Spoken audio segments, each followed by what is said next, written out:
Hello all, నేను మీ Rachana Srungavarapu. Welcome to federal Telangana. చాలా కాలం క్రితం వరకు జీవన్ టోన్ టానిక్ ప్రకటన బలంగా వినబడేది. ఈ మధ్య ప్రకటన పెద్దగా కనిపించడం లేదు.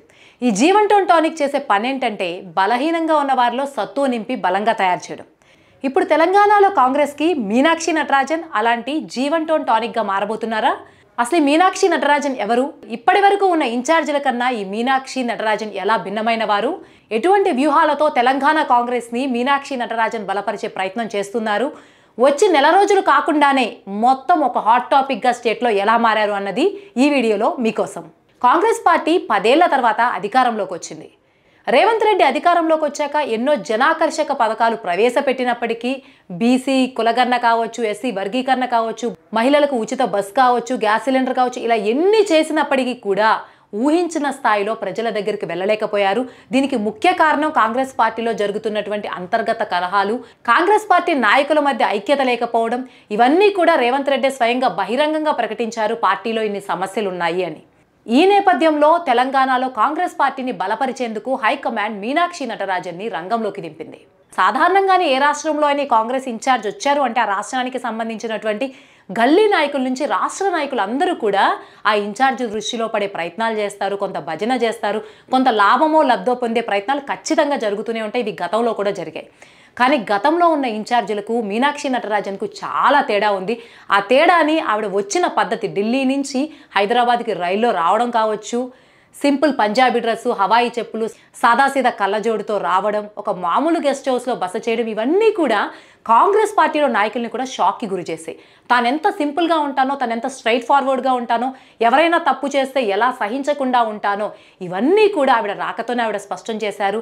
ఆఖరికి ఆవిడ బ్యాగ్ మోసే ప్రయత్నం చేసినప్పుడు కూడా నా బ్యాగ్ ఎవ్వరూ మోయాల్సిన అవసరం లేదని కూడా ఆ వచ్చిన రోజే చెప్పారు. వచ్చిన రోజే అంత బలమైన ఇంపాక్ట్ని ఇచ్చిన మీనాక్షి నటరాజన్ ఆవిడ వచ్చి నెల రోజులు కాకముందే ఇప్పుడు మీడియాలోనూ, కాంగ్రెస్లోనూ, మొత్తం తెలంగాణ రాజకీయాల్లోనూ ఒక పెద్ద చర్చనీయాంశంగా మారిపోయారు.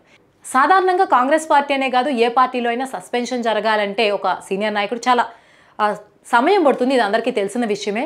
కానీ మీనాక్షి నటరాజన్ హైదరాబాద్ పర్యటన చేసిన తర్వాత అప్పటికే తీన్మార్ మల్లన్న మీద వివాదం నడుస్తుంటే వెంటనే సస్పెన్షన్ వేటు పడడంతో ఎవరైనా పార్టీ గీత దాటి వ్యవహరిస్తే వారికి సస్పెన్షన్ వేటు తప్పదు అని కూడా మీనాక్షి నటరాజన్ ప్రత్యక్షంగానే స్పష్టం చేశారు.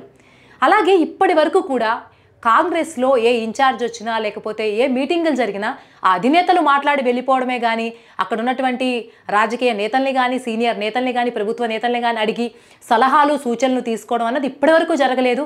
ఇప్పుడు ఆ కొత్త వ్యూహాన్ని కూడా మీనాక్షి నటరాజన్ ప్రారంభించారు.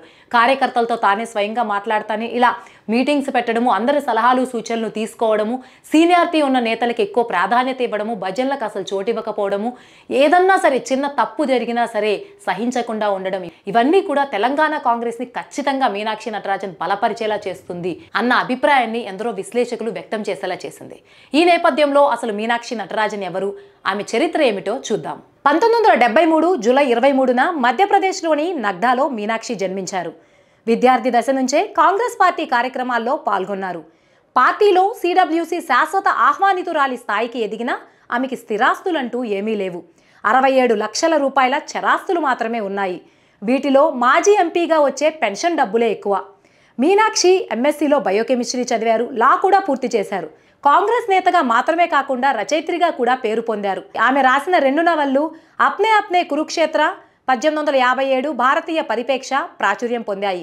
కాగా 1999 నుంచి 2002 వరకు ఎస్ఎస్యుఐ అధ్యక్షురాలిగా మీనాక్షి పనిచేశారు. ఆ వెంటనే యూత్ కాంగ్రెస్ అధ్యక్షురాలిగా ఎన్నికై ఆ పదవిలో 2005 వరకు కొనసాగారు. ఆమె సాధారణ జీవితం, పార్టీ పట్ల ఆమె అంకిత భావాన్ని గమనించిన రాహుల్ గాంధీ 2008లో ఆమెని ఏఐసిసి కార్యదర్శిగా తన బృందంలో చేర్చుకున్నారు. 2009 లోక్సభ ఎన్నికల్లో మధ్యప్రదేశ్లోని మండసోర్ నుంచి పోటీ చేసిన మీనాక్షి బీజేపీ అభ్యర్థి లక్ష్మీనారాయణ్ పాండేపై గెలుపొందారు.